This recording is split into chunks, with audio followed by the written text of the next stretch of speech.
तो hello guys, I am pi back. तो आज हम बात करेंगे चेनसो मैन के एपिसोड 9 के बारे में। तो लेट्स बिगिन।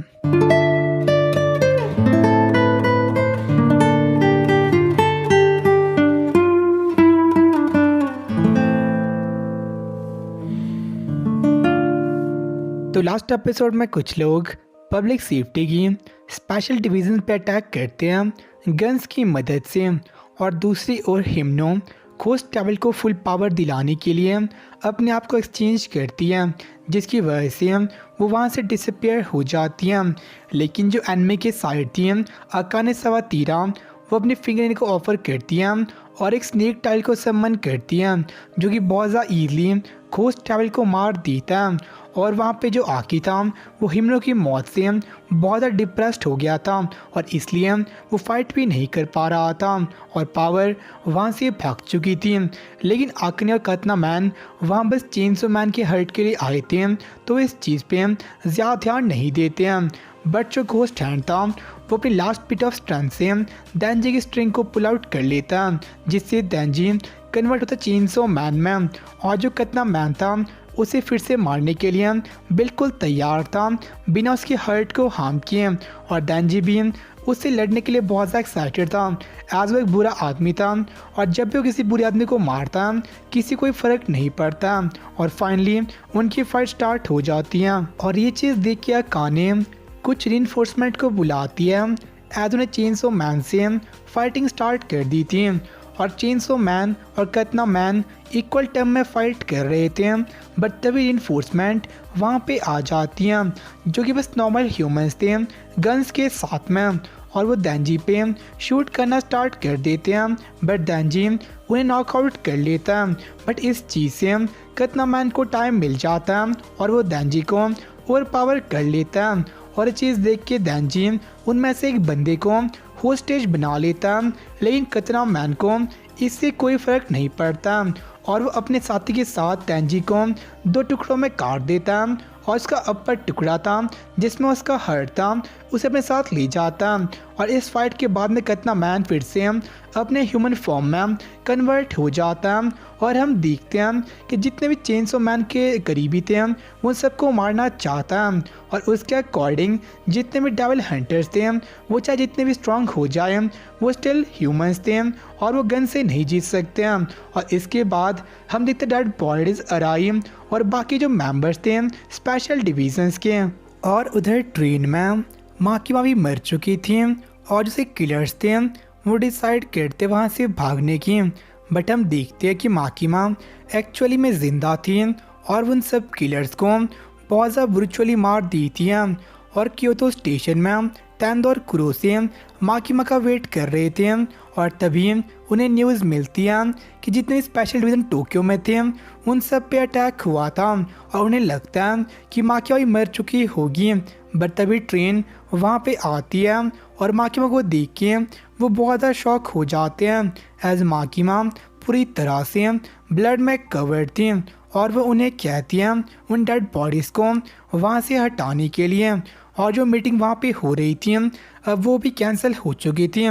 बट माकिमा अब टोक्यो वापस नहीं जा सकती हैं, एज अगर वह भी निकलती हैं तो टाइम पे नहीं पहुँच पाएगी। और सिर्फ पता था कि जो एनिमी थे वो देंजी के लिए ये सब अटैक कर रहे थे, तो वो सोचती हैं जो कुछ भी वहाँ से कर सकती हैं वो उस चीज़ को करेगी। और इसीलिए माकिमा उन्हें कहती है 30 कॉन्विक्ट्स, यानी कि 30 अपराधी जिन्हें लाइफ इम्प्रिजमेंट या फिर इससे बेकार सज़ा होगी उन्हें बोरो करने के लिए।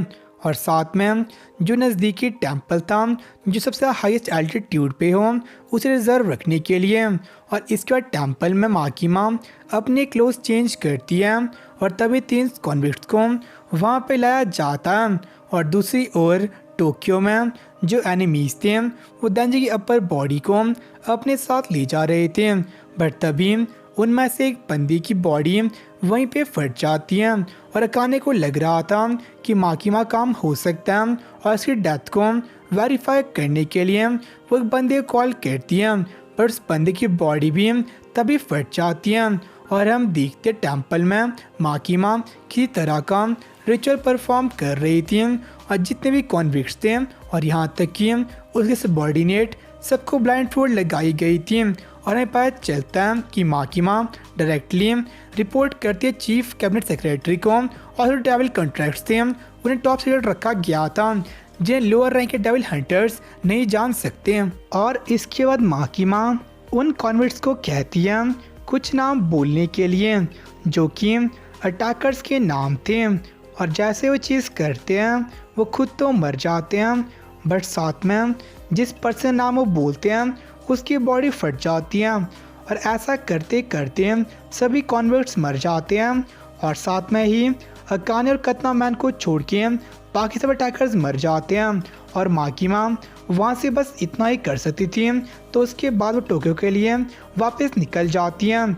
और दूसरी ओर अकाने को पता लग गया था कि काम माकिमा ही कर सकती है और अब वो कुछ नहीं कर सकते हैं और उनके लिए सब कुछ ख़त्म हो चुका है, तो डिसाइड करते हैं वहाँ से भागने का। बट हम देखते कोबने को जो उन्हें हंट करने के लिए वहाँ पे आ चुकी थी।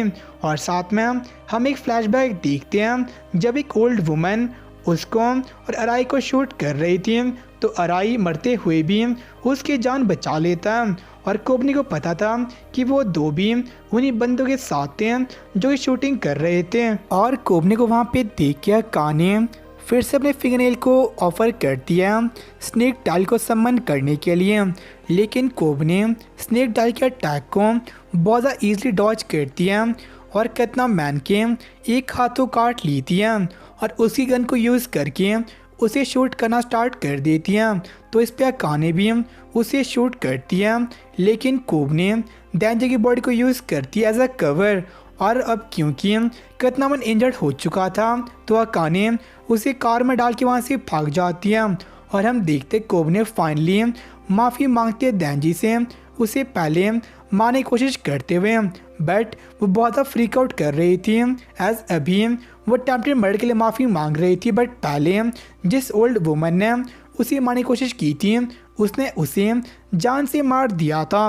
और जो अराई की डेथ हुई थी वो उसके लिए भी अपने आप को ही रिस्पॉन्सिबल ठहरा रही थी और वो इस जॉब को और नहीं करना चाहती है एज उसके अकॉर्डिंग अगर इस चीज़ को और करती है तो पागल हो सकती है। तो वो डिसाइड करती है इस सब के बाद हिम्नो को बता के जॉब क्विट करने का। उसे पता नहीं था कि हिम्नो ऑलरेडी डिसअपियर हो चुकी है। और अब माकिमा भी टोक्यो पहुंच चुकी थी और स्टेशन पे वो मिलती है मडोका से जो कि मेंबर था स्पेशल डिवीज़न का, और से बताता है कि 4 स्पेशल डिवीज़न थी उन सब पर अटैक हुआ था और नॉन ह्यूमंस को छोड़ के जो मैक्सिमम डेविल हंटर्स थे वो मर चुके थे। और इसमें माकिमा को लगता है कि इस पूरे असॉल्ट में गन्स का यूज़ हो रहा था, तो प्रॉब्ली काम था गन डेविल का। और मडोका से बताता है क्योंकि अब बहुत ज़्यादा कम बंदे बचे हुए थे तो डिवीज़न 1, 2 और 3 को डिवीज़न 4 में अब्जॉर्ब किया जा रहा था और डिवीज़न 4 कमांड अब सोली माकिमा के अंडर था। बट वो खुद स्पेशल डिवीज़न को क्विट कर रहा था एज इस पॉइंट पे स्पेशल डिवीज़न बहुत ज़्यादा डेंजरस जगह थी और वहाँ पर तो ऑप्शन था या तो क्विट करने का या तो मरने का, और उसने क्विट करना चुना। और वहाँ से जाने से पहले वो माकिमा से पूछता है क्या उसने ये सब चीज़ें पहले से एंटिसिपेट की थी, बट माकिमा उसे कुछ नहीं कहती है एज अ मडोका एक नॉर्मल सिटीज़न था। और हम देखते हैं कि टेंडो और क्रोसे भी वहाँ पे आए हुए थे उसकी मदद करने ट्रेनिंग के साथ में, और एपिसोड यहीं पे एंड हो जाता है। तो आज का एपिसोड काफ़ी सही था एज हम देखते हैं कतना मैन और चेनसो मैन की फ़ाइट का। बट क्योंकि डेंजी बहुत ज़्यादा क्रेजी है तो उसे ओवर पावर कर रहा था, बट कुछ ह्यूमंस की मदद से वो लास्ट में मर जाता है। और साथ में इस एपिसोड में बहुत सारे बंदे मर गए थे, बट लास्ट में जो माकिमा थी उसे पूरी अथॉरिटी मिल जाती है। और साथ में जो माकिमा थी हम उसके कॉन्ट्रैक्ट को नहीं देखते हैं पर उसके फैक्ट को देख सकते हैं एज वो बहुत सारे लोगों को बहुत ज़्यादा दूर से ही मार देती हैं। तो उसका जो डायल कॉन्ट्रैक्ट था हम उसके बारे में फ्यूचर में पता चल जाएगा। और साथ में जो स्ट्रॉन्ग डेविल हंटर्स थे हमें वो भी देखने को मिलेगी, और साथ में स्ट्रॉन्ग डेविल्स भी। अभी बस 1 वॉल्यूम कवर हुआ है तो ये बहुत कुछ बचा हुआ है। तो आपसे मिलते हैं नेक्स्ट में, तो सैनरा बाय। करूँ खुद को, उड़ने लगा मैं आसमान में।